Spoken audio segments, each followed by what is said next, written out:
Bueno, buenos días de nuevo. Vamos a continuar con el programa. Como saben, ahora vamos a pasar a un formato conversatorio, ¿vale? Para conocer 4 casos de referencia sobre las temáticas escogidas para el programa. Nos estamos desdoblando. En paralelo van a haber esta sesión y otra sesión en la Biblioteca Municipal. Las dos se están retransmitiendo a la vez por streaming en directo, también para los que nos están siguiendo por internet. En este caso vamos a hablar de los centros expositivos y la realidad que están pasando a día de hoy, cómo están innovando, cómo se están reformulando, cómo se están adaptando las nuevas fórmulas de viaje y tipologías de turistas. Y para ello pues tenemos una mesa redonda con un abanico de profesionales que nos van a hacer disfrutar mucho y nos van a hacer muchas aportaciones enriquecedoras, seguro. Es una sesión que va a estar moderada por Lidia Romero, que es doctora en Geografía por la Universidad de Las Palmas de Gran Canaria y que se va a encargar de ir presentando al resto de ponentes. Así que comenzamos, Lidia, gracias. Bueno, me pongo aquí porque me interesa. Bueno, buenos días. Muchas gracias. Lo primero de todo, quería darle las gracias a Javier y a Paula Foro Verode por invitarme a participar en este conversatorio. Y voy a dar paso, primero voy a presentar muy brevemente el tema. El título del conversatorio es Centros expositivos como herramientas de dinamización cultural, el reto de una adecuada interpretación. Este sería el título. Participan 4 mujeres, es decir, una cuarta parte de las 16 mujeres que intervienen en esta edición de Foro Verode, las tenemos aquí sentadas.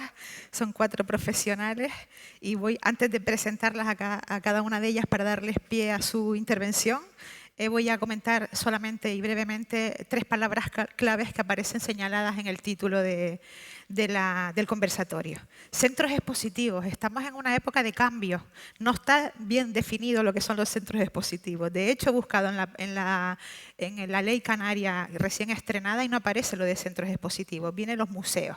El gobierno de Canarias hace un par de añitos editó una guía de museos canarios y por si les sirve de algo el dato, existen con sus reservas, 155 museos, de los cuales 16 podríamos catalogarlos como pata negra. Y entre esos 16 está el que dirige aquí la compañera Carmen Gloria Rodríguez, que es la Cueva Pintada de Galdar.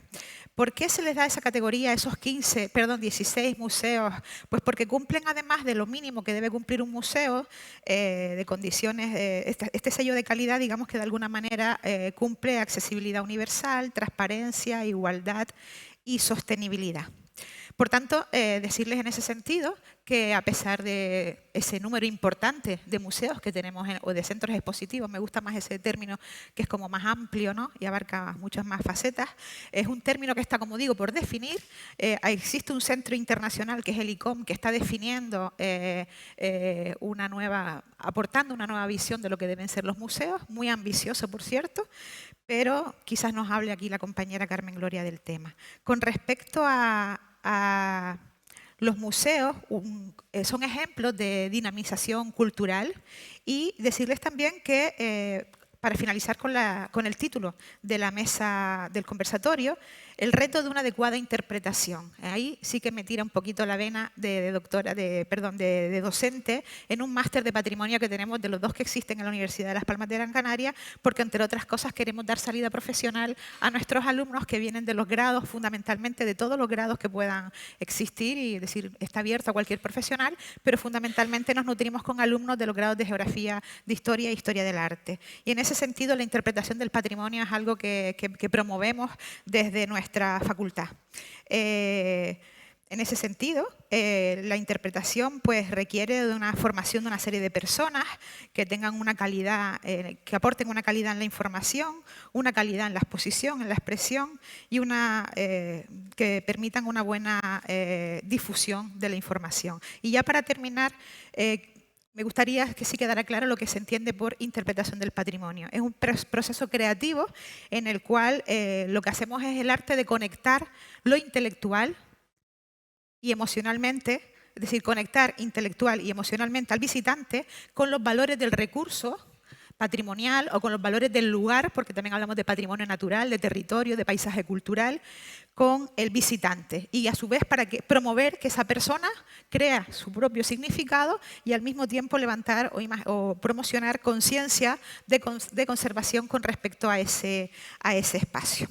Dicho esto, solo quería apuntillar una serie de conceptos que están insertos en el título, pues paso a presentar a las 4 compañeras. Como les digo, son 4 profesionales, 4 mujeres profesionales que desde sus diferentes centros expositivos pues realizan labores muy amplias que tienen que ver con la divulgación del patrimonio que desde luego y con la cultura, que desde luego es una de las facetas de ese turismo alternativo en el que tenemos que pensar para el futuro inmediato de las Islas Canarias. Ese turismo de sol y de playas puede tener un complemento importante y lo está teniendo a pasito en la oferta cultural que a través de los centros expositivos estamos mostrando. En el orden, voy a presentarlas en el orden en el que van a intervenir. Primero va a hablar primero va a hablar Luisa Trujillo, que viene desde La Gomera. Es una persona que ha recogido el testigo de su familia y, como me dijo por teléfono, porque no nos conocíamos presencialmente, ella lo que hace es vender, es empresaria, ¿vale? Ella ha aglutinado en su persona y en su forma de vida la empresa familiar de turismo rural, de alojamiento rural, con un museo etnográfico. Vende territorio, vende la relación, vende la vida, la historia de La Gomera, vende el paisaje cultural. Por eso me parece que es una persona muy adecuada que la hayan invitado y feliz de conocerla en persona. Hablará en primer lugar, hablará de su experiencia. Ella es dueña, como les digo, de una empresa que regenta una serie de apartamentos de turismo rural, casas de vivienda rural, junto con un museo, un parque etnográfico en el pueblo de Hermigua, que es donde ella reside. En segundo lugar interviene Virginia y es el ejemplo de una persona formadísima, licenciada, graduada, mejor dicho, en historia, máster y muy estudiosa, muy eficiente. Ha sido becaria junto con Carmen en la Cueva Pintada de Galdar y está ahora mismo trabajando para el Cabildo del Hierro en el patrimonio y lleva todos los centros expositivos de la Isla del Hierro y está poniendo al día un montón de tareas que estaba un poco retrasada en esa isla y, en fin, que le auguro también muy buen porvenir. En tercer lugar interviene Virginia. Y ella es el ejemplo de una persona que no es de aquí, pero que ha venido aquí y se ha encontrado un desierto de isla, un desierto cultural, con mucha cultura, con muchas tradiciones, con mucho patrimonio, pero que no dinamizaba. Y es una de las funciones que en principio se les encomienda a los centros expositivos y es dinamización cultural. El Cabildo ofertó 3 centros expositivos, que serían los centros de interpretación de los molinos y los museos del queso y ella me está diciendo, y de las Salinas, del Carmen, y bueno, pues su empresa, que es una empresa nacional asturiana, pues ha decidido dinamizar esos centros y parece que, bueno, nos lo contará, que es una mujer como todas, con mucha pasión y mucho amor por lo que están haciendo y con sus ventajas y sus inconvenientes está sacando para adelante esa cultura y como hablábamos por teléfono, no solo promocionar nuestra cultura para el turismo de fuera, sino que los canarios y los españoles también somos turistas y además turistas más fieles además, ¿no? Y por último, Carmen Gloria ya se ha presentado porque ha intervenido en la sesión anterior, pero por supuesto que tiene se merece su presentación. Carmen Gloria Rodríguez también es licenciada, se me olvidó decir, Virginia es licenciada en Historia del Arte y Carmen Gloria, como ven, esto es todo humanidades, ¿vale? Todo humanidades. Carmen Gloria es doctora en Historia, es licenciada en Geografía e Historia y inició sus tareas después de licenciarse como investigadora, hizo su tesis doctoral, que no es el tema, pero bueno, que en cualquier caso va de arqueología, ¿no? Y ahora mismo es la directora de uno de los pata negras en museos que tenemos en Canarias, que es la Cueva Pintada y el Parque Arqueológico de la Cueva Pintada de Galdar. Sin más, paso a darle paso a cada una de ellas. Buenas tardes ya. Quería dar las gracias por la invitación y la oportunidad de estar aquí. Mi nombre es Luisa Trujillo Gámez y vengo de La Gomera. y vengo a representar el Parque Etnográfico Gomera Los Telares. Mi historia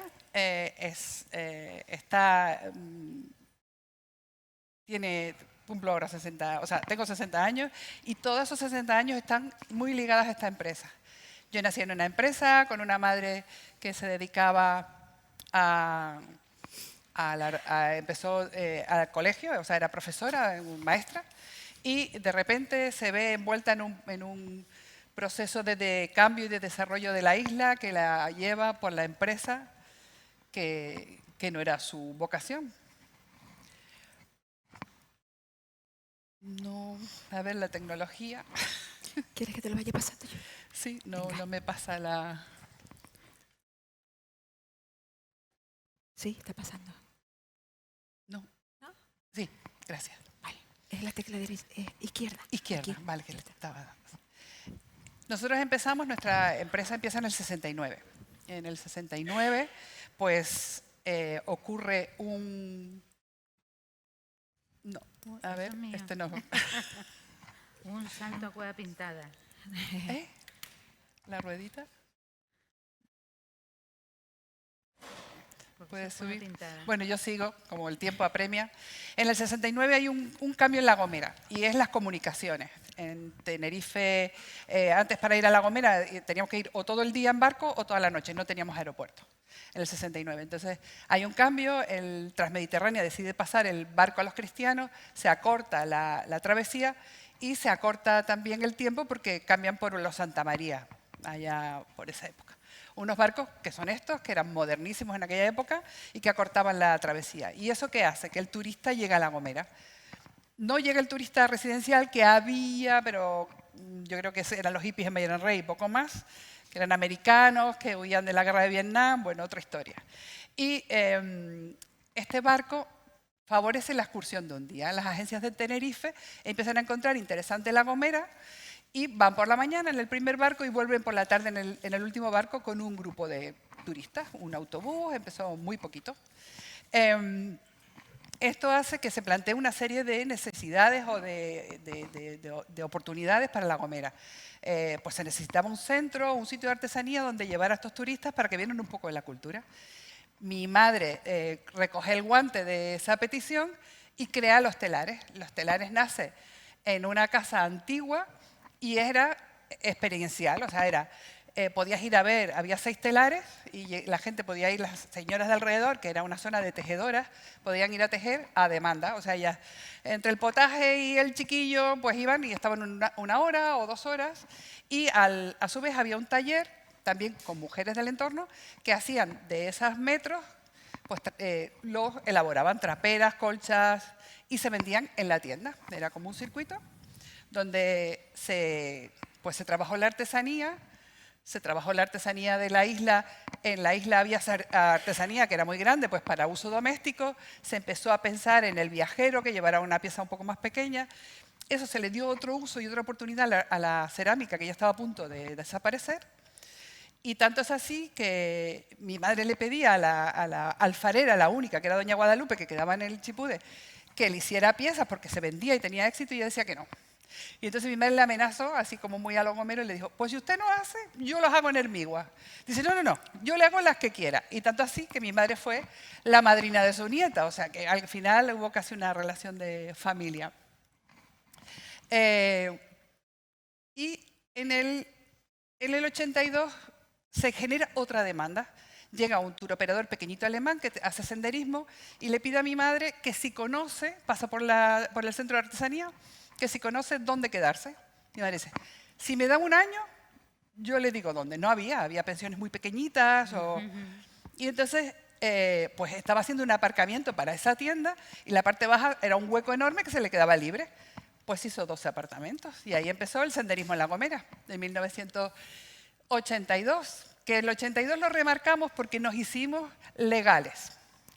El 82 conseguimos la licencia, que fue todo un triunfo, tú sabes, en los sitios pequeños no sabes por dónde ir, no sabes qué administración tocar, no hay mucha información que te digan, haz esto, esto y esto y esto, sino, bueno, vete por allí, luego por allá y luego por no sé qué, y te marean y vas y vienes. Eso en el 82. En el 92 duplicamos el número de apartamentos y estamos especializados en senderismo. En gente que va tranquilo a conocer la naturaleza. En el 96, ya en el 92 empieza lo que se llama turismo rural. Nosotros íbamos mucho a Fitur porque éramos muy novelera, toda la familia, y ahí conocemos lo que es turismo rural en Galicia y en Cataluña, que es donde empieza, y dijimos, La Gomera, perfecto. Y ahí empezó con los fondos europeos y nos lanzamos de cabeza a rehabilitar casas. Y en el 2006, pues ya cambiamos de registro, porque todo va cambiando. ¿Qué pasa en el 2006? Las comunicaciones cambian, todo es más rápido. Hay grandes aeropuertos en España, que no había. Hay más vuelos, hay más conexiones internacionales. Están las redes sociales para bueno y para malo. Y todo cambia, porque también ya todo el mundo te conoce. Es raro una empresa que no tenga una comunicación, una red, o que no esté en una o varias, o en todas. Nosotros intentamos estar en todas.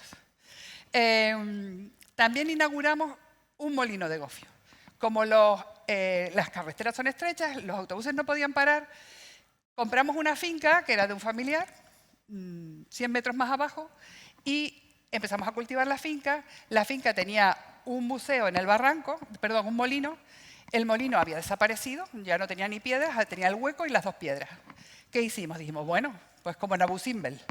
Cambiamos el molino un poquito más arriba para que fuera más fácil de acceder y pusimos en funcionamiento un molino con los molineros de La Gomera que se acordaban cómo era un molino de agua, porque todo esto se había perdido y se tuvo que hacer con los artesanos locales.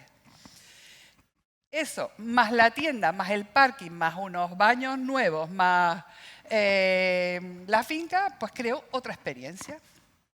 A partir de ahí hicimos esta exposición de objetos, que no lo contaba. Mi madre era coleccionista por naturaleza, coleccionaba sellos, coleccionaba monedas, coleccionaba todo lo que se le pasaba. Y se dio cuenta de que los oficios y los objetos desaparecían y decidió coleccionarlos. Entonces empezó a coleccionar cosas que estaban ya desapareciendo y se hizo una colección de 400 objetos. No cabía nada en mi casa.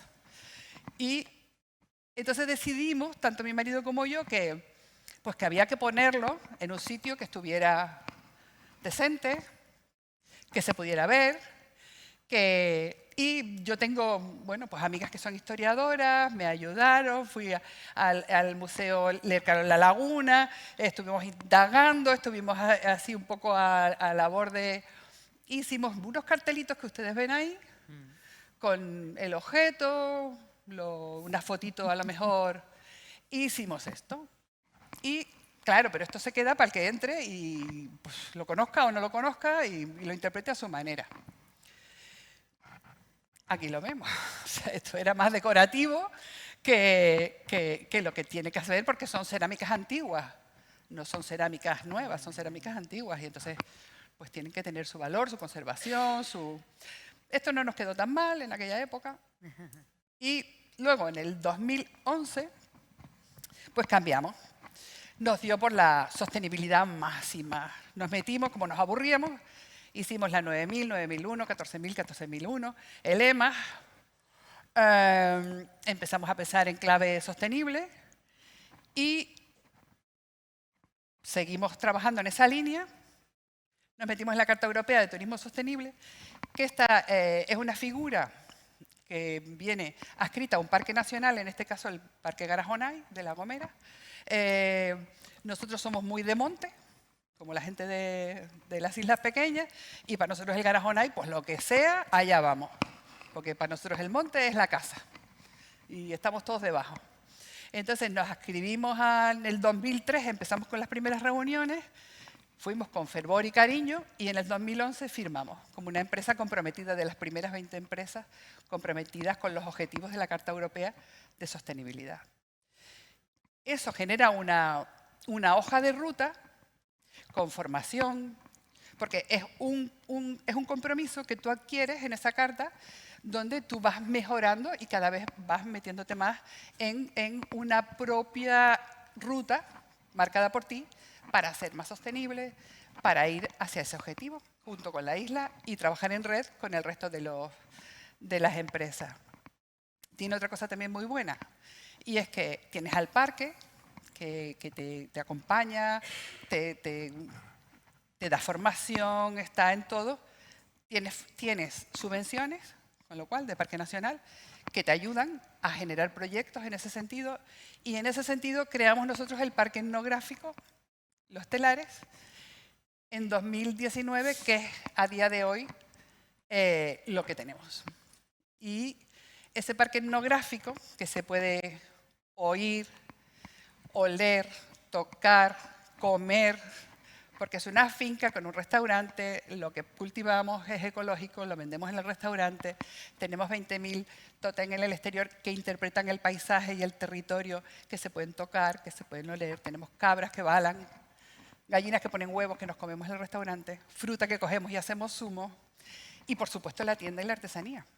Y todo eso con 3 espacios expositivos para esa colección, pero ya interpretados y audioguiados en 5 idiomas, pues hacen lo que a nosotros ahora nos tiene muy orgullosos, que es el Parque Etnográfico de La Gomera, Los Telares. Y vamos a ver, porque hay un vídeo, si podemos... Sí. Aquí está.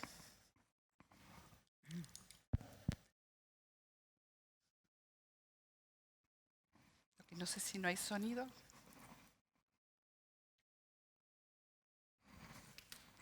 No le pusieron sonido. Tiene sonido.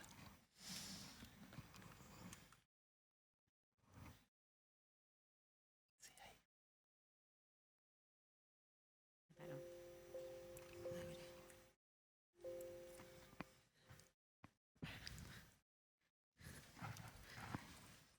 Ya se paró.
Hola, bienvenidos al Parque Etnográfico Los Telares. Cuando quieran visitarnos estaremos encantados de acompañarles y de explicarles lo que es la historia y la cultura gomera. Hasta luego. Muchas gracias.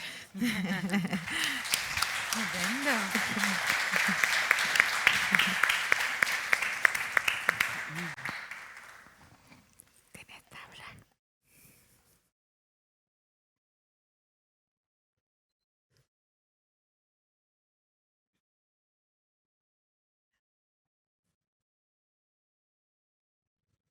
Buenas tardes a todos. También en primer lugar quería agradecer a la organización que me ha permitido estar aquí hoy con todos ustedes en este foro y quería aprovechar la oportunidad para presentarles la red de centros expositivos que tenemos en la Isla del Hierro, una isla autosostenible que desarrolla todas sus actividades utilizando energía 100% renovable. De hecho, el pasado agosto batimos récord durante 4 días seguidos solo trabajando con este tipo de energía. Esto ha llevado a una mejora del nivel y la calidad de vida de la población y a la conservación de ámbitos naturales y culturales, que eso se traduce en una afluencia de visitantes que ya se aleja de esa demanda de sol y playa a las que estamos acostumbrados y tiende hacia otro consumo ligado al deporte en la naturaleza, a la gastronomía o a la cultura. En relación al patrimonio cultural, contamos con un total de 7 centros expositivos de distinta naturaleza, pero con un eje común, la relación de la población herreña con el entorno. Así podemos encontrar el centro etnográfico de la Casa de las Quinteras o centros de interpretación como pueden ser el del Árbol Garoé, la Reserva de la Biosfera, el Geoparque, el Centro de Interpretación Geológica, el Parque Cultural del Hulan o el Ecomuseo de Guinea. En cuanto al centro etnográfico de la Casa de las Quinteras, se trata de un inmueble de valor arquitectónico que se encuentra en la capital, en la vía de Valverde. Fue adquirido por el Cabildo y rehabilitado para su puesta en uso con relación al patrimonio etnográfico de la isla. Cuenta con 4 salas expositivas dedicadas tanto a tejeduría como a cestería, cerámica, tiene también un taller y al mismo tiempo alberga parte de las colecciones de patrimonio etnográfico del Cabildo y también con el objetivo de dinamizar y potenciar la producción artesanal. Tiene también una tienda donde se venden los productos elaborados por los artesanos herreños. En segundo lugar encontraríamos el Centro de Interpretación del Árbol Garoé, que se encuentra en la localidad de San Andrés. Es uno de los lugares más emblemáticos y visitados de la isla. Ahí se encuentra una réplica del Árbol Santo, que es ese que ven ahí en la imagen. Y está rodeado por un conjunto de albercas asociadas que se pueden ver en la otra imagen. Forma parte de la Ruta del Agua, que es un sendero de 16 kilómetros que muestra la importancia histórica del agua en la isla y la capacidad que tuvieron los habitantes para aprovechar los escasos recursos que esta presenta. Si continuamos en nuestra ruta, nos encontraríamos con el Centro de Interpretación de la Reserva de la Biosfera, que se encuentra en el antiguo casino en el pueblo de Isora. En este caso, la información se distribuye tanto en soporte panel tradicional como por medios audiovisuales. La mayoría de ellos son pantallas táctiles. En ellos se trata la declaración del hierro como reserva de la biosfera, las zonas de interés natural, las funciones de la reserva, el paisaje y el ecosistema insular. Y también acercan al visitante a aquellas otras actividades que están relacionadas con el medio, como pueden ser la agricultura, la ganadería, la artesanía, la pesca, etcétera. Esta exposición también presta especial atención a proyectos de futuro basados en la innovación tecnológica, es decir, en la sostenibilidad, relacionados con o apostando por el reciclaje o la ecología. Si continuamos, encontraríamos el Centro de Interpretación Geológica. Es un centro en el que acerca tanto a residentes como a visitantes la importancia de este territorio a nivel geológico, a nivel etnográfico y cultural, lo que ha llevado a ser declarada recientemente Geoparque por la UNESCO, de ahí que también se haya creado un centro de interpretación del Geoparque.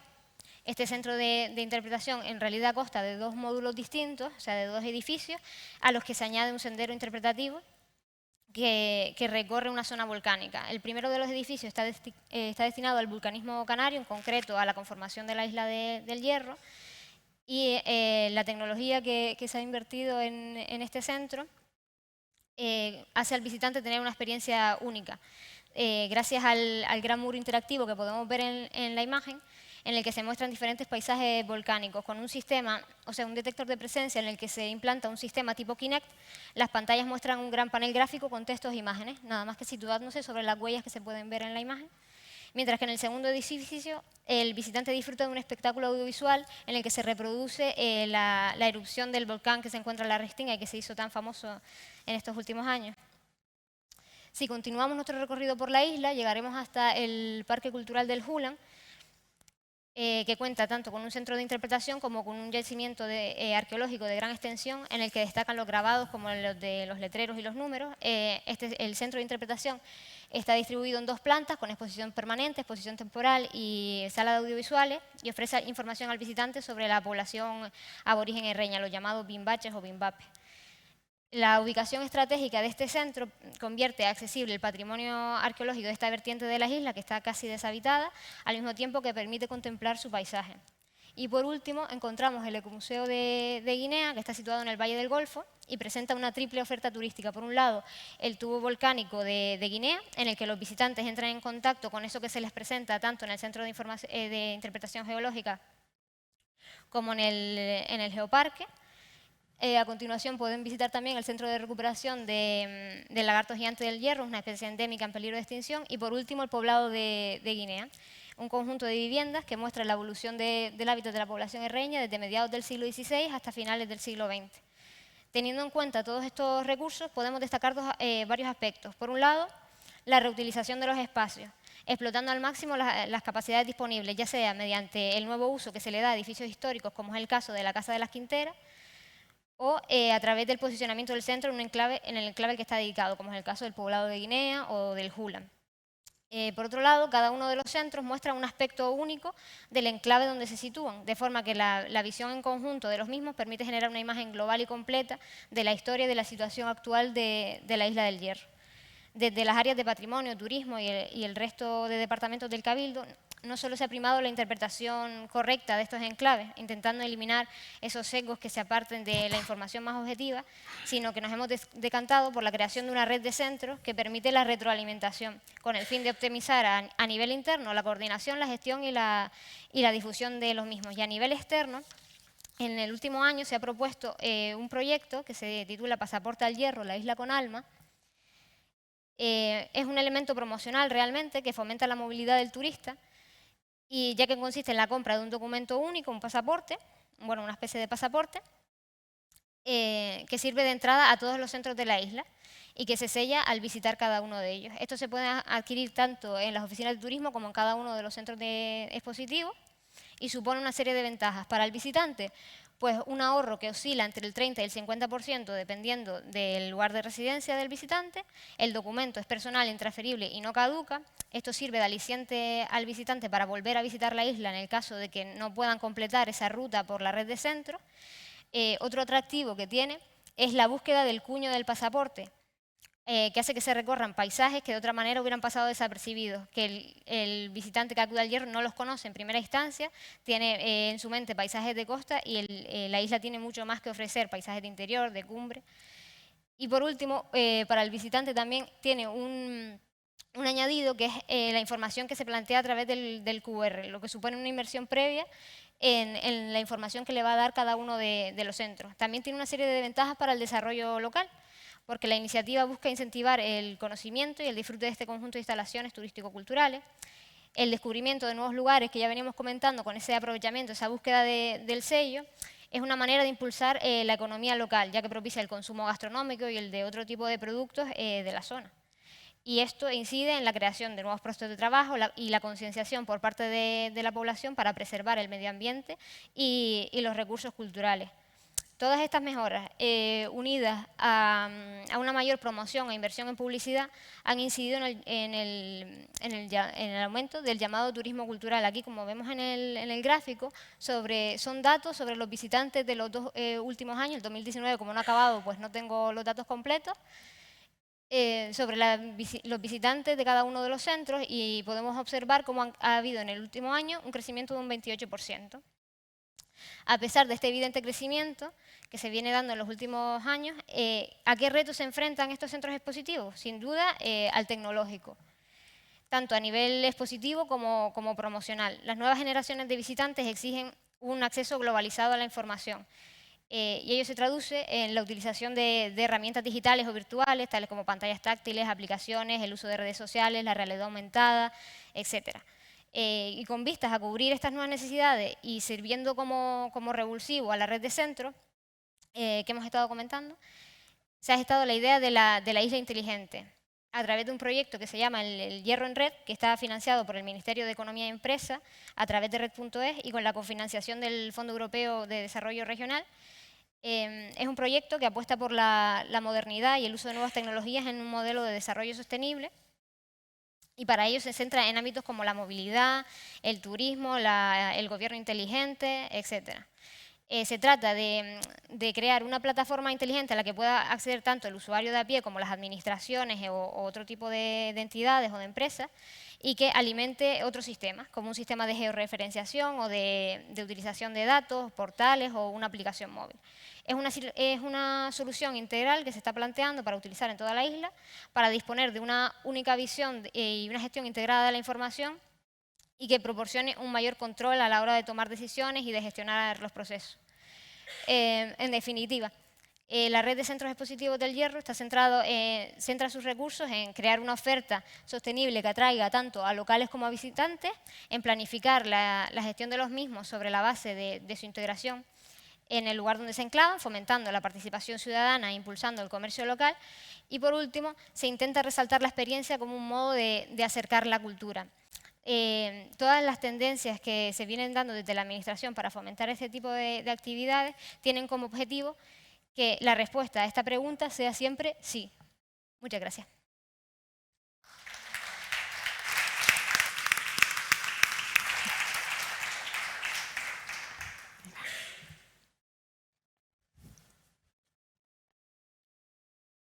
Bueno,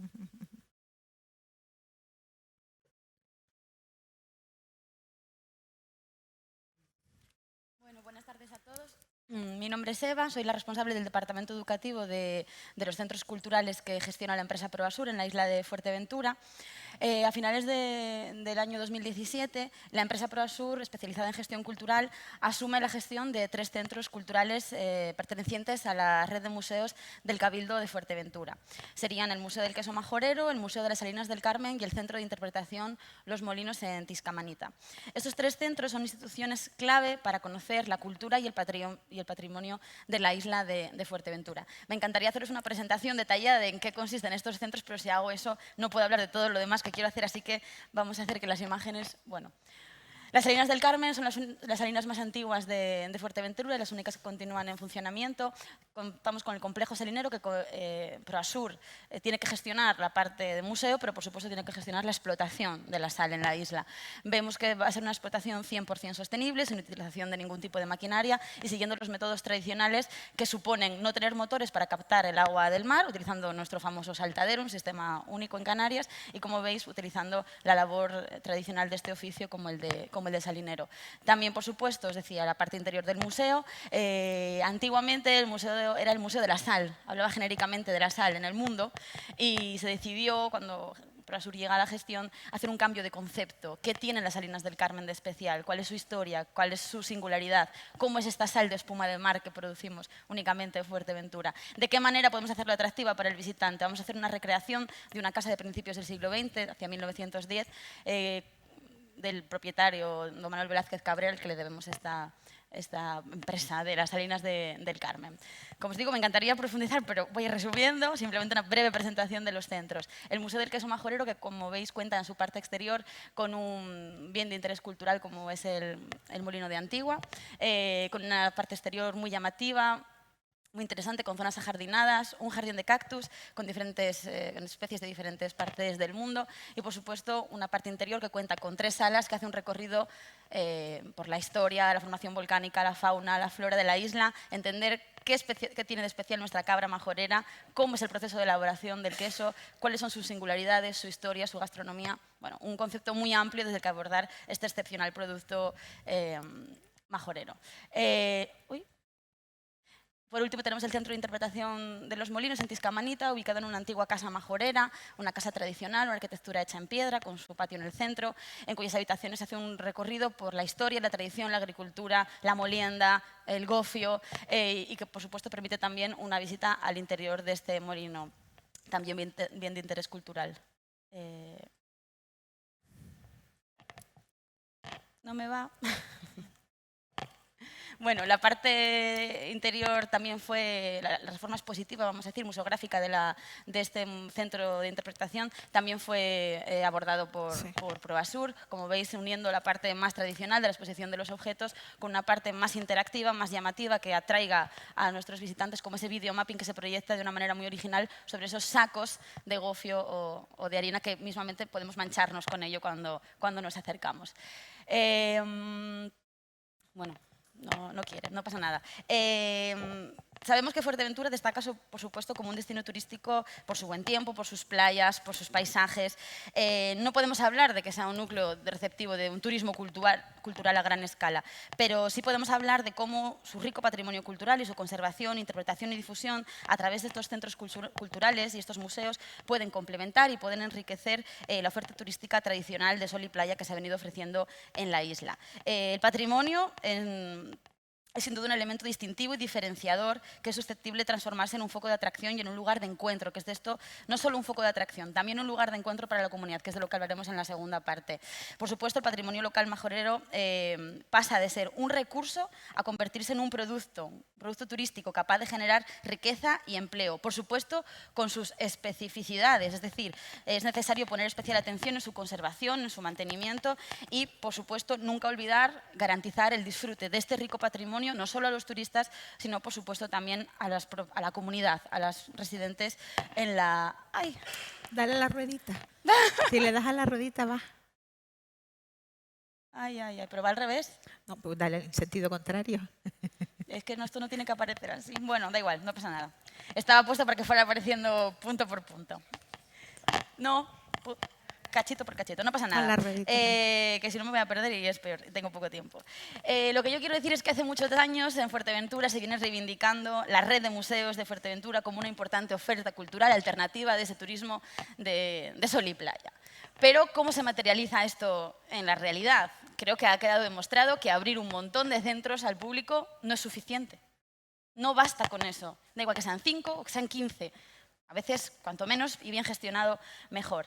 Tenemos un reto importante. ¿Cómo lo materializamos? ¿Cómo atraemos a más visitantes? Y, sobre todo, ¿cómo añadimos valor a la experiencia turística a través del patrimonio? Casi nada, a través del patrimonio majorero. Y, además, por supuesto, ¿cómo lo hacemos? De una manera sostenible, ¿no? Estamos hablando de turismo sostenible. Esto que estoy hablando no se estaba llevando a cabo de una manera eficiente. Por eso, en el año 2017, cuando ProAsur asume este reto de gestionar estos 3 centros, se encuentra con un panorama en el que hay mucho que hacer, hay mucho que trabajar, desde diferentes aspectos, de mantenimiento de los centros y también de dinamización cultural, que es de lo que estamos hablando hoy.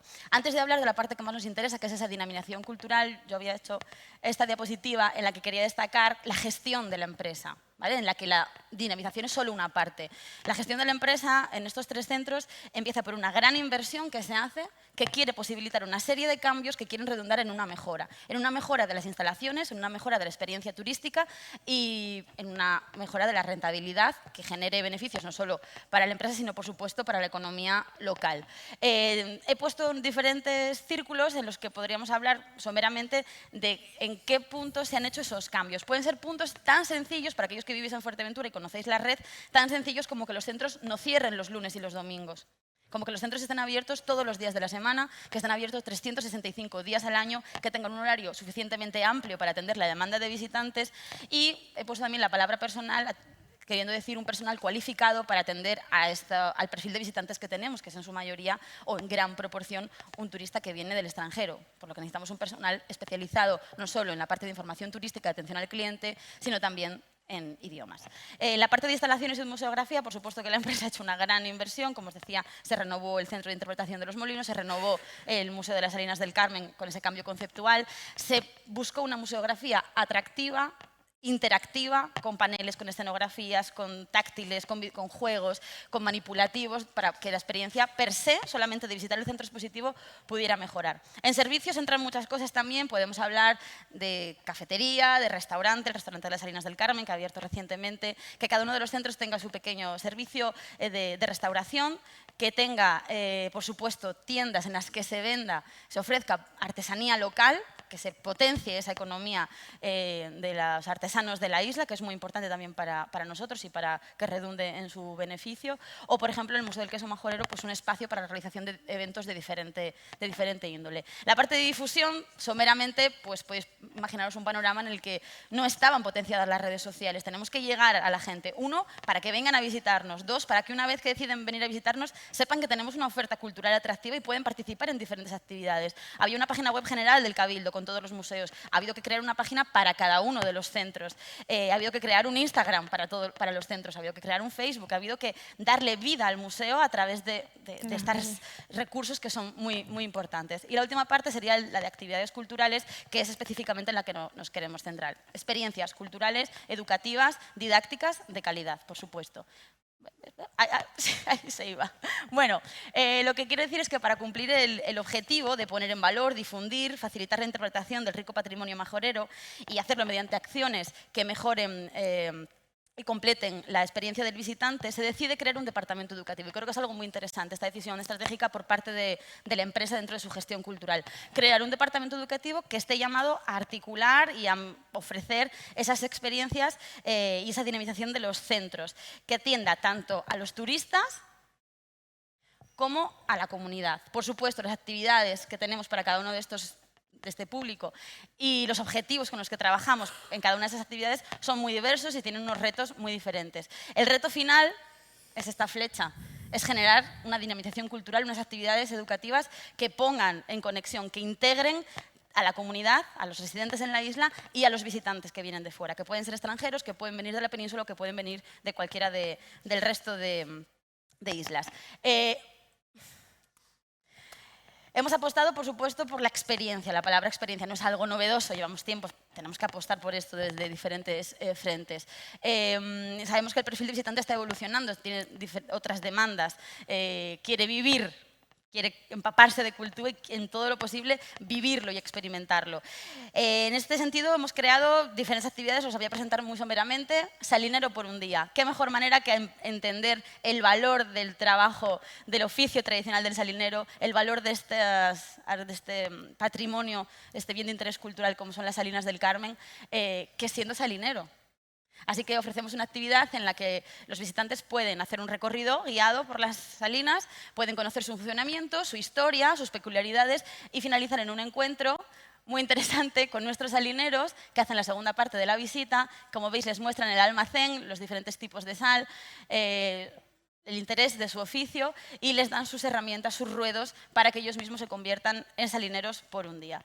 En el Museo del Queso Majorero la experiencia pasa por una experiencia gastronómica como no podía ser de otra manera. En este caso la experiencia es realizar una visita guiada completa en la que conocer en profundidad el pasado de la isla de Fuerteventura. Tenemos un molino que nos va a ayudar mucho a hablar de agricultura, también a hablar de ganadería, por supuesto, conocer el interior de las salas y finalizar con una cata de queso majorero en el que valorar, bueno, el irse del museo con el mejor sabor de boca posible, que es lo que solemos decir en las visitas. Como veis, no queda nunca nada en la mesa. Y luego, por último, sí que tenemos una parte importante como departamento educativo, que es no solo ofrecer una experiencia a aquellos visitantes que vienen de manera individual y que podemos ofrecerles un extra en esa dinamización cultural, sino todos esos grupos turísticos que ya vienen organizados y que nos demandan una actividad. En ese sentido, siempre trabajamos desde la flexibilidad y adaptarse. No tenemos una visita tipo. Hay 1000 visitas, como 1000 tipos diferentes de grupos que nos puedan atender. Tenemos grupos de congresos, tenemos grupos de personas que hacen turismo cultural, la Asociación Oncohematológica de Lanzarote, por ejemplo, que nos pidió una maratón, una jornada de visita a los 3 centros. Y allí nos fuimos y nos montamos en el autobús con ellos para hacerles la visita a los 3 centros. ¿Cuáles son los objetivos cuando trabajamos con este sector turista? Por supuesto, aumentar el número de visitantes que conozcan la isla más allá de sus playas, ¿no? Eso que hablábamos de añadir valor a la experiencia turística a través del patrimonio local. Queremos hacerlo con acciones que den a conocer y pongan en valor el patrimonio majorero y, sobre todo, como os decía, posibilitando una experiencia, una vivencia que les aporte un disfrute, pero también un aprendizaje. El reto, la difusión, el hacer llegar todo esto que hacemos a los turistas, que sepan que lo hacemos, y la adecuación de personal, de infraestructura, el engranaje que posibilite atender a rusos, alemanes, franceses, ingleses y alguien que viene de Gran Canaria en una misma visita, que es un reto o una misma actividad que, como podéis imaginar, no es fácil de llevar a cabo en la práctica. Segunda parte, la comunidad. He puesto ahí una frase: un museo para la comunidad, un museo para todos, y una foto que creo que habla mucho de nuestras intenciones y que enlaza mucho con la mesa redonda que hemos tenido anteriormente. Trabajamos mucho con accesibilidad, con inclusión, y esto significa no, si queréis venid, están las puertas abiertas. Estamos muy felices de que vengáis y vamos a crear una actividad solo para vosotros, única para vosotros y totalmente adaptada. Tenéis las puertas abiertas. No, bueno, sí, podéis venir, que tenemos una rampa. No. El departamento educativo, va a trabajar para mejorar vuestra experiencia y que os sintáis como en casa y que volváis. Porque no solo se puede ver, no hace falta verlo en un día. Con la comunidad, voy a hacerlo rapidísimo, por supuesto, centros educativos. Eso significa que no hay que abrir la puerta y decir, colegios de Fuerteventura, colegios, podéis entrar. No, hay que tener un personal especializado, hay que tener un programa educativo que ofertar. Como veis, si hay que disfrazarse de molinera y hacer un teatro o un cuentacuentos, pues se hace. Si hay que disfrazarse de salinero, pues también se hace. Si hay que ofrecer, aparte de la visita, un taller plástico para que genere un aprendizaje a través de otro canal, se hace. Eso es para nosotros trabajar con la comunidad desde la dinamización cultural, ¿vale? Familias, por supuesto, tenemos un programa en el Museo de las Salinas, Arte y un pizco de sal se llama, talleres familiares a través de cuentacuentos. Tenemos una exposición de arte que utilizamos mucho para generar otras actividades con las familias, experiencias maravillosas de gincana, de talleres artísticos, por ejemplo, con motivo del Día Internacional de los Museos. Aquí veis un museo de las Salinas del Carmen abarrotado, ahí hay 120 personas residentes en la isla que como digo, abarrotaron el Museo el Día Internacional, el día 18 de mayo, para participar en una experiencia que se llamaba La Sal de la Vida, una visita teatralizada y adaptada que finalizaba con un taller. Por supuesto, no lo he dicho, generamos actividades para turistas en las que pueden participar personas de la isla. Pueden ser salinero por un día o hacer una cata de queso. Hacemos actividades pensando en la comunidad con unos objetivos, pero se pueden unir las personas que vienen a pasar unos días de otro país o de otra ciudad. Por supuesto, nuestros objetivos van a ser diferentes. Por último, colectivos con necesidades especiales. Aquí tenemos a Nova Vida, que ha venido ya 5 veces a los museos, porque cada experiencia es diferente, porque hacemos un taller, porque ofrecemos diferentes puntos de vista. En este caso fue un taller con una exposición y los monitores alucinaban de cómo el arte en el museo, a través de Patrimonio Majorero, había sacado en ellos sentimientos, emociones, opiniones, en gente que le estaba costando mucho expresar lo que llevaba dentro, y fue una visita muy emotiva en la que, como veis, acabamos también con una parte plástica. Aquí tenemos a los miembros del Centro de Educación Especial de Puerto del Rosario, que, como decía antes una compañera, una imagen vale más que 1000 palabras. Simplemente el facilitarles la experiencia y el adaptarla y el pasar una mañana, también como decían antes, que parte no solo de la profesionalidad, también de esa parte de cariño, de ese volcarse, de ese creer en que ese es el camino por el que tenemos que trabajar. Trabajar con la comunidad pues, significa entender el museo como un espacio educativo y seguir esa misión educativa, social y cultural. Pensad que son centros culturales que custodian patrimonio, historia, cultura, memoria e identidad. Es el gofio, es la sal, es el queso majorero. Estamos hablando de identidad. Cómo trabajar de espalda a la comunidad. Queremos trabajar para ellos y sobre todo con ellos. ¿Vale? No solo ofrecerles actividades. Dentro de esta parte también queremos, por supuesto, que se sientan parte del museo, ofrecerles un espacio para el ocio cultural, fomentar la inclusión y la accesibilidad y fidelizarlo, como decíamos, que vengan con diferentes motivos y motivaciones porque es su museo. No puedes vivir en Antigua y no conocer el Museo del Queso Majorero. Tienes que ir una vez al mes a hacer un taller. O puedes hacerlo al menos y puede enriquecerte.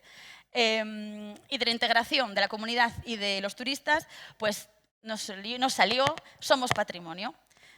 Llegó el Día Internacional de los Monumentos y Centros Históricos, coincidió con Jueves y Viernes Santo y se nos planteó un escenario perfecto. Venía mucho turismo de la península, venía mucho turismo de las islas y teníamos el centro de mayores dispuesto a colaborar. Así que generamos una red de intercambio, la integración, y fueron los propios mayores los que hablaron de su historia. Les dijimos, sois patrimonio, sois cultura viva, tenéis un conocimiento que es valiosísimo y que nosotros os ofrecemos un espacio para que lo gritéis y tenemos un público que está encantado de recibirlo. Como os digo, fue una experiencia maravillosa, es el camino por el que queremos continuar. Queremos que se beneficiaran los propios mayores que participaron porque les empoderamos, les dijimos que tenían un valor increíble, que tenían mucho que aportar y que el museo no tenía nada que enseñarles a ellos, sino ellos tenían mucho que enseñar al museo y a los demás. Y el turista, por supuesto, tuvo una experiencia mucho más personal, conoció historias de vida y, bueno, para nosotros pues, fue una satisfacción desde el Departamento Educativo, desde el equipo de ProAsur. Esta es la línea en la que, por supuesto, queremos continuar. Ya acabo, aquí tenéis una foto de las jornadas, también fueron en el Museo del Queso Majorero, fueron variadas, ya está. Acabo diciendo, perspectivas de futuro, consolidación de lo que tenemos, seguir trabajando en esta línea, creación de nuevos proyectos, sobre todo en la línea de la integración. Tenemos un proyecto en mente que se llama Un museo y un paseo, para reconocer Antigua, Tiscamanita y las Salinas del Carmen con la gente de la isla que quiera aportar su granito de arena. Y, por último, trabajo colaborativo. Hacer todo esto con sinergias. Tenemos partes más medioambiental como Banfuer, Limpiaventura, que había por aquí alguien con una camiseta de Limpiaventura, y con otra serie de asociaciones. ¿Qué quería yo decir? Con todo esto hemos conseguido aumentar las visitas, por supuesto, se duplicaron del 2017 al 2018, se duplicaron los visitantes en estos museos, pero no solo que vienen más turistas y vienen más residentes, que es lo que queríamos, sino que creemos que no todo es cuantificable en números, que es importante, sino la calidad de la experiencia de unos y de otros creemos que ha mejorado a través de la dinamización cultural. No solo venid, sino que os ofrecemos experiencias. Para acabar solamente, pues invitaros, porque estamos en pleno desarrollo, nos queda mucho trabajo por hacer, invitaros a visitarnos en nuestras redes sociales, a visitar nuestras páginas web para conocernos mejor y seguirnos si queréis también en Facebook. Y muchas gracias por vuestra atención.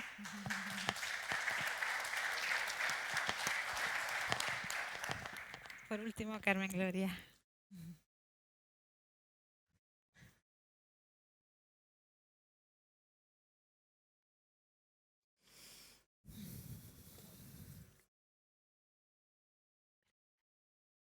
Sí, ya está en book. Esto es de avión.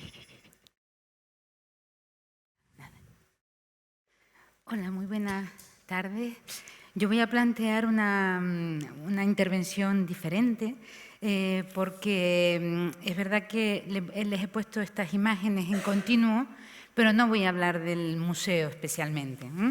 El Museo Parque Arqueológico Cueva Pintada, les digo que se inauguró en el año 2006, eso sí, llevamos ya, 13 años y medio de andadura y cuando nos planteamos la mesa redonda, el conversatorio, perdón, que me encanta, además esta palabra venida del otro lado, ¿no?, del Atlántico, hablaba con Lidia y le decía que yo había un poco, mi intención era desmenuzar el título de este conversatorio, los centros expositivos como herramientas de dinamización cultural y el reto de la adecuada interpretación, para irlo desmenuzando. Y es cierto que también nos habían pasado toda una serie de cuestiones que le gustaría, ¿no?, que abordáramos, y eso es lo que yo planteo.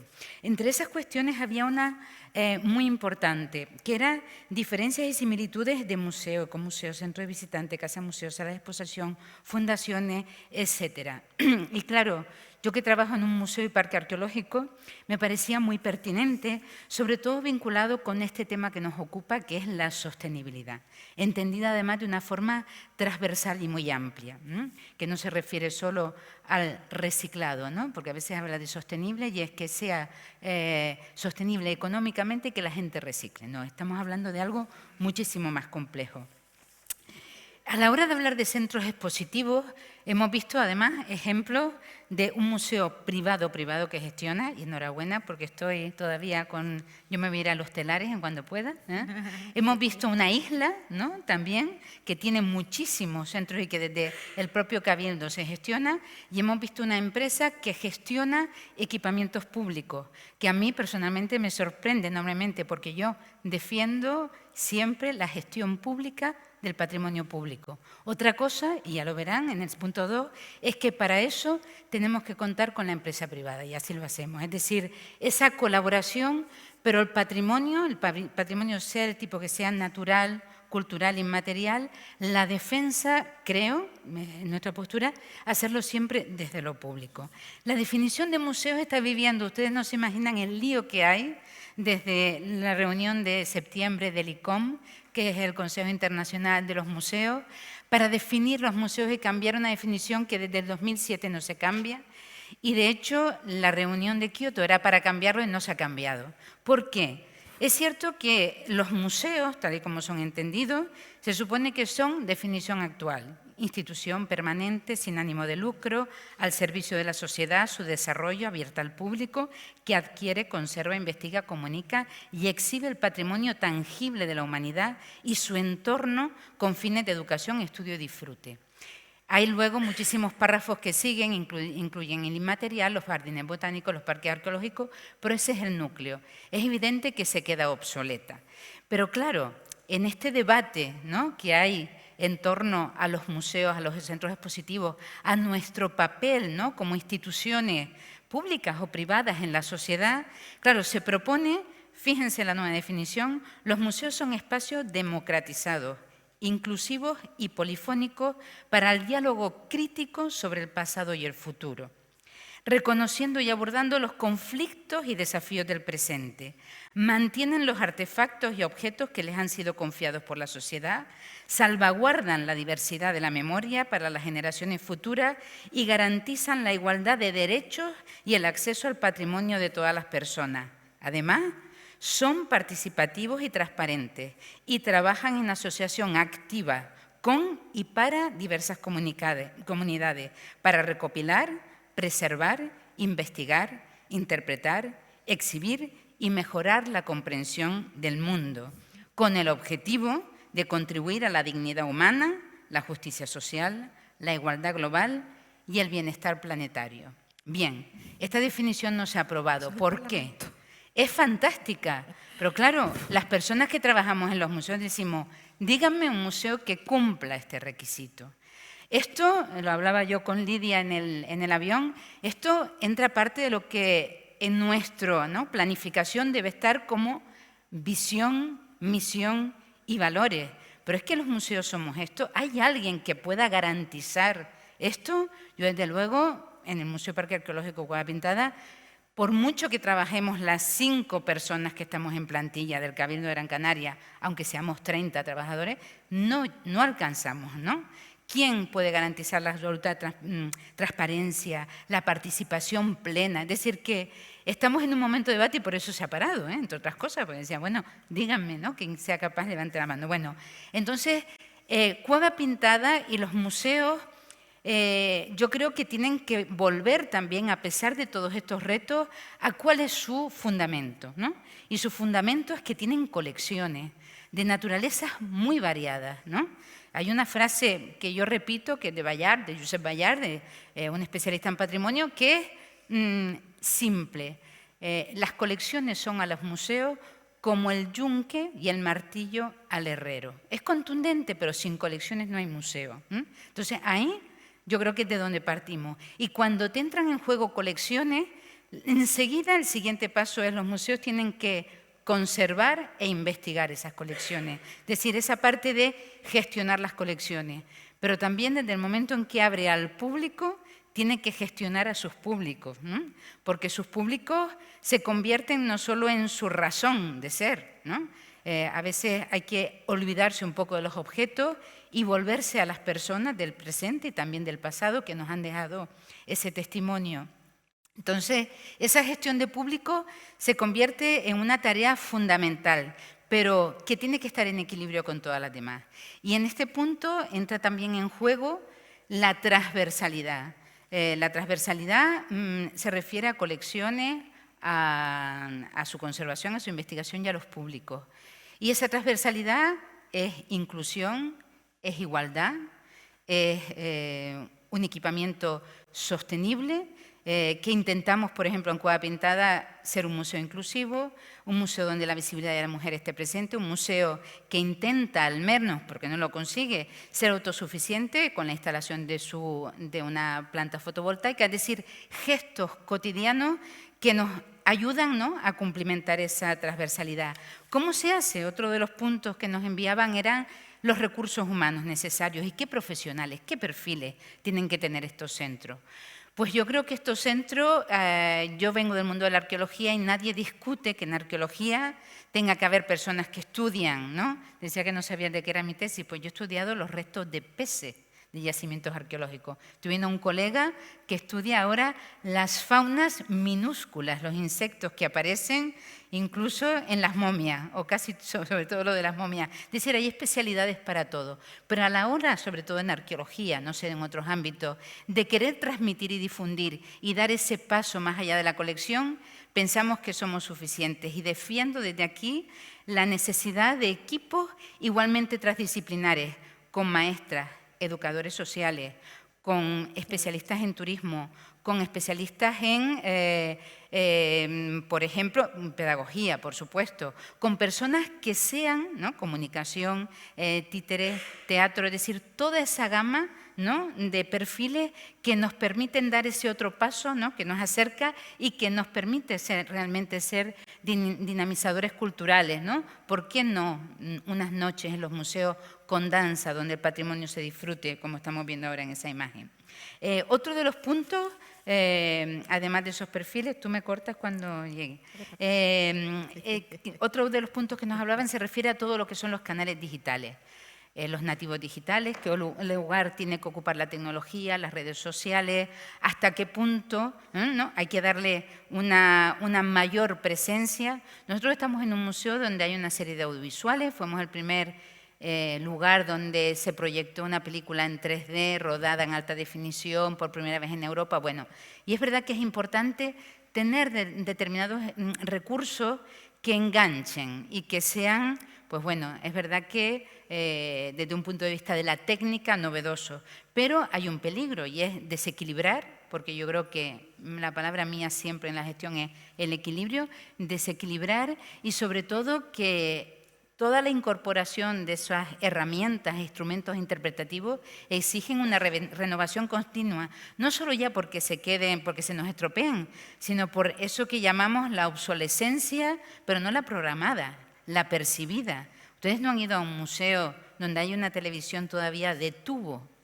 y que funciona perfectamente y tú dices, por favor, qué antiguo, ¿no? Pues eso cuando se puso sería lo más, ¿no? Pero hay que cambiarlo. Y cuando pones una tablet, antes eran grandes, ahora son mini, ahora son más delgadas. Entonces es una, no sé, tienes que estar tan pendiente de eso que exige inversión permanente. Entonces hay que saber dosificar los recursos tecnología. Por supuesto, los canales digitales es otro mundo transversal. Los canales digitales están para colgar la colección en la web y que la puedan consultar los investigadores e investigadoras, pero también para que puedan ver qué actividades, para que puedan intervenir el Facebook, Instagram. Nosotros no tenemos Twitter, nos hemos negado. Somos 4. Para gestionar todas esas redes no tendríamos horas, ¿no? Entonces, Facebook, Instagram, YouTube, Flickr, vamos intentando, ¿no?, tener una presencia, pero que podamos hacerlo.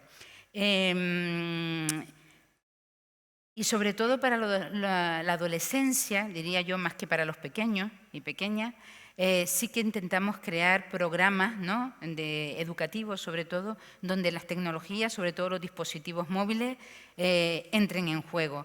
Pero aquí, al igual que en otras muchas tareas, lo que hacemos es trabajar en proyectos de investigación, es decir, que nos sirvan para poder contribuir al aprendizaje y a las nuevas, digamos, estrategias y herramientas de aprendizaje que también el profesorado tiene que desarrollar. Entonces, no hacerlo nosotros de forma aislada, sino incluirnos en equipos de investigación. Otro punto importante de los que nos fueron pasando, ven que voy soltando pinceladas que yo creo que luego para el debate, es el del turismo, ¿no? El turismo, cuando Cueva Pintada abrió en Gáldar, en el norte, un equipamiento de 5.000 metros cuadrados, en total, perdón, de 10.000 metros cuadrados con 5.000 metros de yacimiento visitable. Hay personas del Cabildo, por ejemplo, no voy a decir nombres, pero la responsable de limpieza dice, tantos baños aquí si no va a venir nadie, si esto está aquí tan lejos del sur y de Las Palmas. Bueno, se nos hacen pocos los baños y mira que hay baños, ¿eh? La recepción, qué grande, la recepción está llena, ¿no? Se abarrota, hombre, no todo el día, pero sí que es una recepción amplia para atender a esos flujos de visitantes, turistas, locales.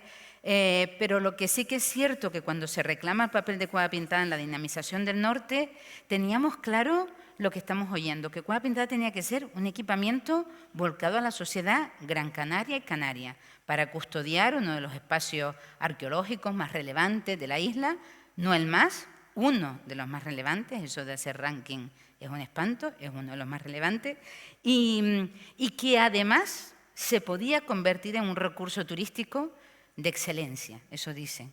Me acuerdo a veces de Millás, no sé si Juan José Millás, cuando hace esas preguntas, excelencia, ¿qué querrá decir excelencia? ¿No? Pues eso, ¿qué quiere decir excelencia? Bueno, pues intentar poner todas esas herramientas a disposición de las personas que nos visitan para que su experiencia, para que el conocimiento de la singularidad de Cueva Pintada esté ahí. Y eso es lo que hicimos desde el principio. Desde el principio, todos los contenidos se exhibían en los 4 idiomas, inglés, francés, alemán y español, por supuesto. El personal, ¿no?, atiende en esos mismos idiomas, se intenta estar presente siempre en las redes sociales y luego atender a los turoperadores en la medida de lo posible y sin renunciar a las exigencias que impone Cueva Pintada, que solo pueden entrar 500 personas al día con un recorrido pautado. Eso ha supuesto que, bueno, una serie de turoperadores vengan y otros no vienen. Pues no vienen, no pasa nada, porque la sostenibilidad también es una sostenibilidad del espacio patrimonial, ¿no?, del que no se puede abusar. En torno a las tarifas, que era otro de los puntos, cobrar o no cobrar, les digo ya que tener tarifas de residente, que mucha gente reclama y que en Lanzarote hay, es absolutamente anticonstitucional y está en contra de la normativa europea, porque todos somos ciudadanos y ciudadanas europeos de la misma categoría. Cada responsable político que llega dice, vamos a cambiarlo, y luego empiezan las argumentaciones jurídicas y se dan cuenta que no pueden. Pero bueno, hasta que venga un turista y proteste por tener una tarifa diferente a alguien de aquí, siendo todos ciudadanos y ciudadanas europeas. Entonces, recientemente, por ejemplo, el último equipo de gobierno decidió que los museos del Cabildo de Gran Canaria debían ser gratuitos, salvo Cueva Pintada de Casa de Colón, porque es cierto que aportamos unos recursos relevantes para el Cabildo, ¿no? Entre las dos grandes buques insignias de la museística en Gran Canaria. Y es cierto también que lo que se ha hecho es aumentar los días de visita gratuitos, que ahora son todos los domingos, de tal forma que no haya nadie que diga que no puede venir a Cueva Pintada porque no tiene dinero, ¿no? para pagarlo. Y yo creo que voy a parar porque estaban haciendo así como un gesto y bueno, déjenme mirar.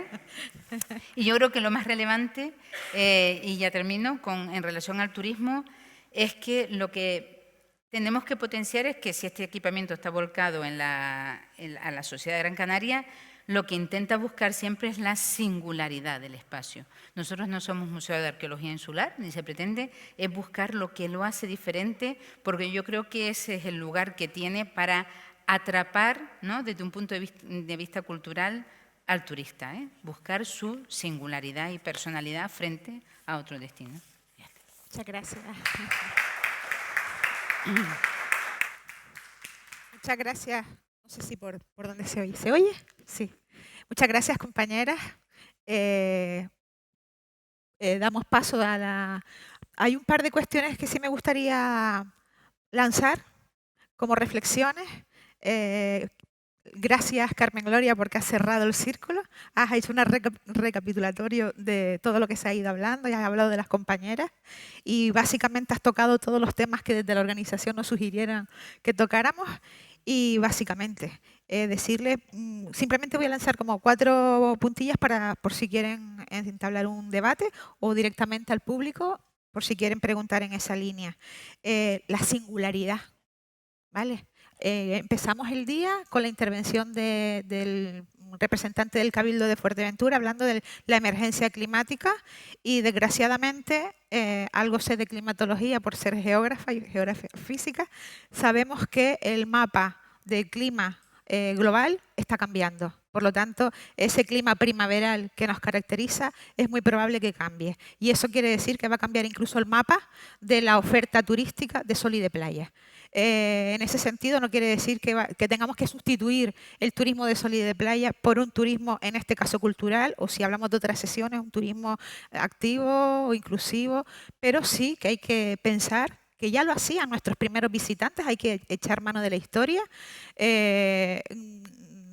Ellos, los primeros visitantes que vinieron científicos, siglo XVIII, XVII, XVIII, ya dieron cuenta no solo de la exclusividad de nuestros valores naturales, nuestro Garajonay y nuestro Teide, sino también ya dieron cuenta de la cultura tan particular, tan ecléctica y tan adaptada al territorio, paisajes culturales que hay en las islas. Yo creo que tenemos que apostar por eso, en forma de exposición en lugares cerrados o interactuando, porque también pienso y defiendo el que salgamos de los museos y veamos también los museos en el territorio. No hay necesidad siempre de trasladar los volcanes a una foto en un expositor, que si se te estropea el accionar el dedo, pues te quedas sin la información y a lo mejor en el Julán pateándote ese lagial, que es así como lo conocemos en Canarias, pues la experiencia es más telúrica, ¿no? Entonces, un poco esa es la idea. Concepto de singularidad. ¿Vale? Singularidad de nuestros valores patrimoniales, culturales en las islas. Las redes sociales, yo creo que todas hacen uso de las redes sociales y desde luego de la web. Tema del equilibrio, como decía también la compañera Carmen Gloria, entre tanta 3D. Yo veía las imágenes que ponía Virginia de los museos del Hierro y vi el gráfico y me llama mucho la atención que sean sistemáticamente los museos más antiguos, el de Guinea y el otro el que más. ¿Qué pasa con los nuevos? Es que pasa que el volcán de la Restinga no ha tirado como para que vayamos a visitar un nuevo geoparque que tenemos en las islas. ¿Qué está pasando? Luego también las personas. Yo es que defiendo el papel del intérprete del patrimonio. Ahí no hay nada como contar las vivencias que Luis ha hecho, de su vivencia, de su familia. ¿Qué es la interpretación del patrimonio? Es trasladar conocimiento o una comunicación entre el intérprete y el que escucha, que puede ser un niño, puede ser una familia, puede ser un anciano, cualquier persona, es trasladar desde el conocimiento al corazón para que esa persona, con vivencias, con sentimientos, con sensaciones, con olores, con sonidos, todo eso hay que integrarlo en esa interpretación del patrimonio. Y ya me callo para dar paso a las personas del público que quieran hacer alguna pregunta, alguna intervención. No sé si resumí.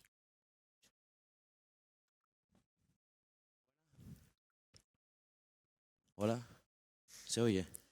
Bueno, yo vengo del sur de la isla, del Departamento de Hostelería y Turismo de Elías Andía, y quería hacer una pequeña reflexión sobre el problema que suele haber en las islas, sobre todo en las islas que no son capitalinas, y es con el transporte. Refiriéndome a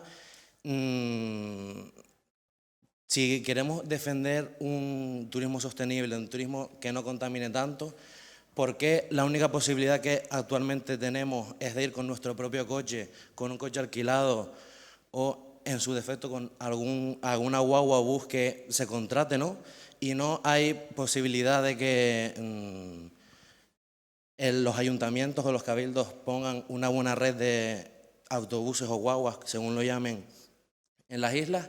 Y también quería comentar que comentario que hacía Carmen sobre esa persona que trabaja en el cabildo, ¿no? Diciendo que ¿para qué vamos a poner 4 baños en las cuevas de Galdar si no va a venir nadie? Pues habría que pensar más bien en qué hacemos para que en las cuevas de Galdar se llene y no queden vacías. Y bueno, referente a eso, pues quería también preguntarles si conocen o tienen constancia de alguna forma, aparte de ir con su coche, de poder acudir a alguno de los centros expositivos de los que han venido ustedes a hablarnos aquí. Gracias. Creo que Eva, ¿no? Por eso de que es un profesor del Instituto del Sur de Fuerteventura, el tema de la movilidad, lo que ha preguntado. Bueno, no sé si lo tengo en la mano, supongo que se oiga igual.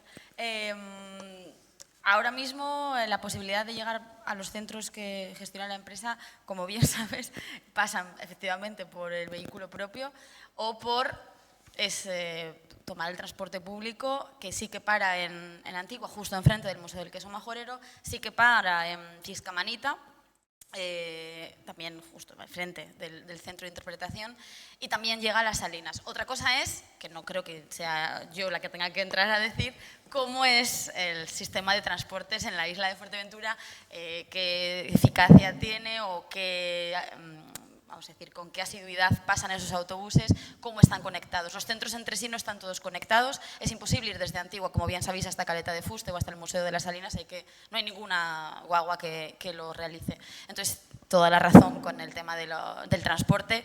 Creo que pasa en este caso por las instituciones públicas, por el Cabildo. Si queremos hablar de sostenibilidad hay que hacerlo en un sentido muy amplio, que es lo que creo que estamos haciendo en este foro, y el medioambiental es uno de ellos y, por supuesto, el tema de transporte incide. Yo no conozco una manera de decir quiero visitar estos 3 centros en el mismo día, por ejemplo, de una manera fácil, y no voy a alquilar un coche. Ahora mismo creo que no es posible. Se puede hacer malabarismos con la red de autobuses. Pero ¿sabes? Sí te oí de comentar que desde la empresa sí que han ofertado la tour por los 3 museos, ¿o no? Sí, nosotros puntualmente. Dentro de los 3 centros que gestionamos, sí es verdad que queremos generar la movilidad, o sea, queremos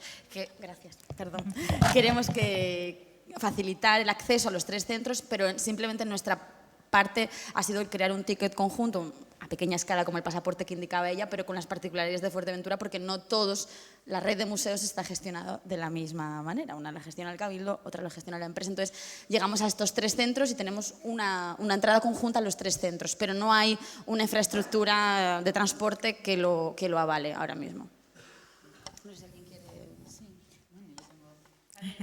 Es cierto que el transporte, nosotros estamos en Galdar, que está a 25 kilómetros de Las Palmas, y por ejemplo cuando se hicieron todas las obras de la variante, ¿no?, de Silva, ampliar y de doblar la carretera, pues claro, los colegios directamente no iban, ni institutos. No es solo ya el medio de transporte, sino que esté en un lugar mínimamente accesible, porque un centro de interpretación que tarda aproximadamente 3 horas para llegar, para luego volver, por ejemplo, para todo lo que son centros docentes, pero no solo los docentes, centros sociales, asociaciones de vecinos, es inviable, ¿no?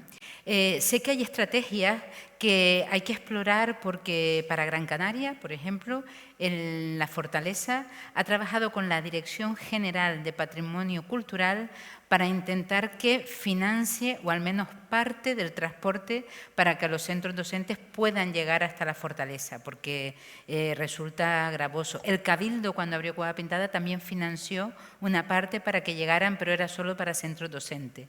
Entonces es cierto que el transporte es una de las cuestiones clave para que un espacio patrimonial pueda resultar atractivo. Y bueno, sobre todo en estas islas sí que resulta más difícil, pero en todas, ¿eh? Y luego muchas veces para eventos, en el caso del Cabildo de Gran Canaria, para los museos de León y Castellón, de Tomás Morales en Moya, que la gente tiene que ir de noche a conferencia, a veces para eventos puntuales sí se ponen algunos transportes, porque es que es verdad que si no, ¿quién va? ¿Quién va? Eso es complicado. Yo, en relación con lo que acaba de decir de los centros escolares, sí que quería añadir o comentar, poner en relieve también que mientras nos esforzamos por hacer accesibles los museos tanto a los turistas como a la comunidad, nos encontramos con un gran problema y son los centros escolares que quieren venir a participar de esas experiencias de una molinera que enseña el molino y cuenta un cuentacuentos, pero se encuentran con una limitación, una falta de accesibilidad en este caso, que es el transporte, lo que les cuesta a un centro educativo, una guagua que les lleve hasta nuestros centros y la posibilidad que puede ocurrir también por la idiosincrasia de esta isla y por su funcionamiento, que tenga reservada una guagua para un día y un turoperador de repente necesite esa guagua y por supuesto la empresa de transportes a quien va a dejar en tierra va a ser al centro escolar, que nos ha pasado. Entonces sí que no solo en cuanto a la parte de los turistas, sino también a la dificultad con el trabajo con los centros escolares. Abrimos las puertas de par en par, confeccionamos una dinamización cultural de calidad e interesante, pero tienen que pagar 8 euros por una guagua, por niño, para venir hasta nosotros. No pueden venir. Y eso es la administración pública la que desde luego tiene que facilitar esa labor. Creo que hay una guagua por centro al año o una cosa así, desconozco muy bien el sistema ahora mismo, pero desde luego sí que habría que incidir también en ese sentido. Creo que es muy importante tu aportación en cuanto al tema del transporte. Bueno, yo en La Gomera es verdad que todas las islas tenemos el mismo problema con el transporte público regular para poderte mover de un municipio a otro y que sea sostenible, pero en cuanto a los colegios sí que tienen su transporte escolar propio y el mismo autobús les propone por clase y nos vienen muchos colegios con transporte gratuito incluido en lo que pagan mensualmente. Solo ese apunte.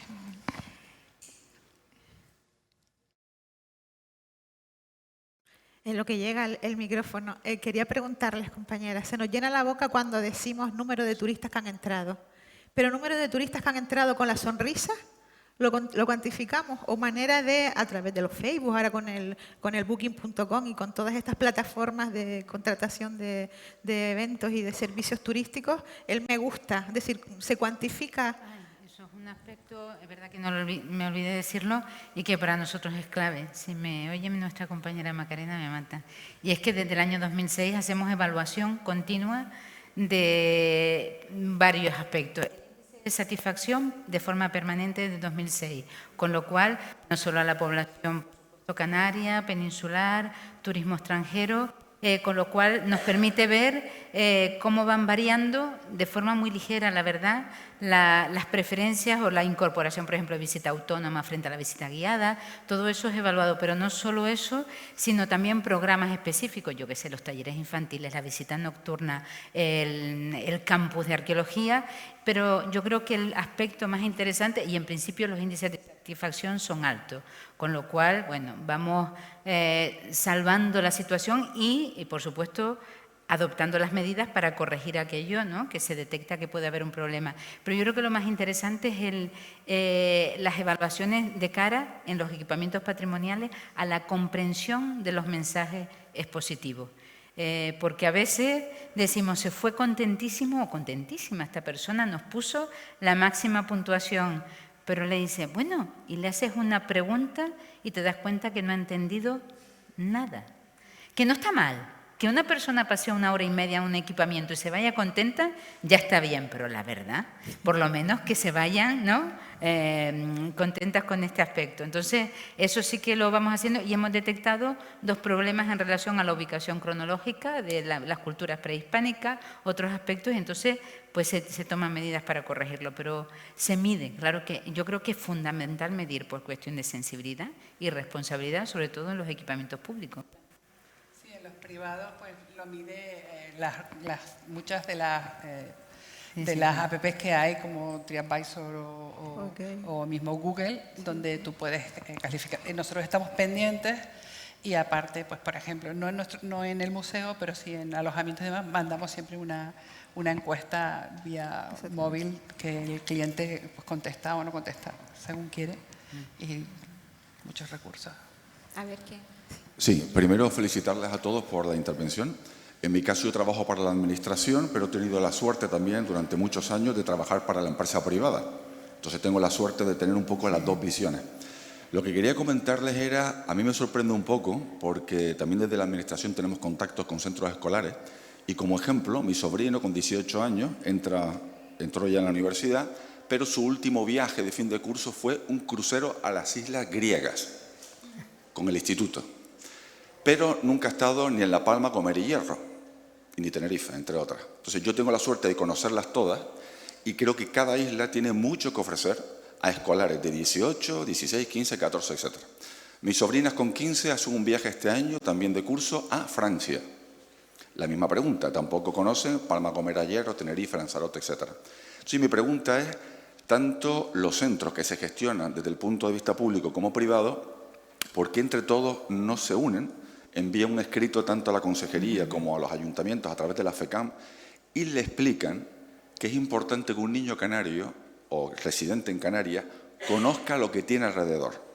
Porque está muy bien viajar a Grecia, Nueva York, donde quieran, pero es importante primero conocer lo nuestro para poder transmitirlo en todos los sentidos. Con el tema del transporte hay fórmulas. Hay fórmulas, como bien decían, también a través de la administración, consejería, etcétera, para que esos niños puedan acceder.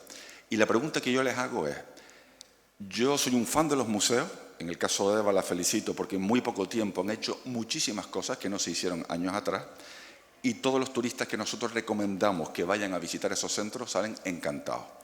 ¿Por qué Lanzarote, donde he estado 1000 veces desde que era un niño, he visitado Jameo, Timanfaya 1000 veces también, me cuesta un dineral poder entrar a esos centros, siendo residente canario, nacido en Canarias, etcétera, etcétera, cuando en otros centros, aquí, como la sal, queso, etcétera, son precios mucho más asequibles.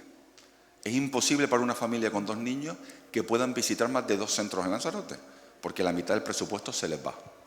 Entonces tampoco entiendo cómo a la hora de arreglar los jameos, que estuvo más de 15 años, se usó dinero público, porque todos somos iguales, pero a la hora de pasar por caja ya se diferencia. El conejero paga 1 euro, el resto de canarios pagamos 8 euros. Entonces mi pregunta a ustedes es, ¿por qué no se unen entre todos? No hace falta asociación ni nada por el estilo, sino simplemente un escrito firmado por todos explicándole, todos los canarios tenemos el mismo derecho a conocer todos los museos de todas las islas en las mismas condiciones. Gracias. Es difícil porque son ordenanzas que se aprueban en pleno, en cabildo, y bueno, y es verdad que es la voluntad política de cobrar, no cobrar, de cómo se decide en función. Hay estudios económicos que avalan las decisiones de modificación de tasas y es verdad que hay cada cabildo. Yo creo que en el caso de los cabildos es un poco soberano, en fin, no lo sé.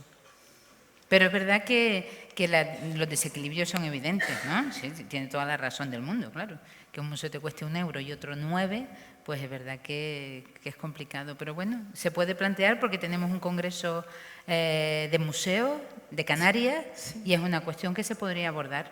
Lo apuntaremos para llevarlo.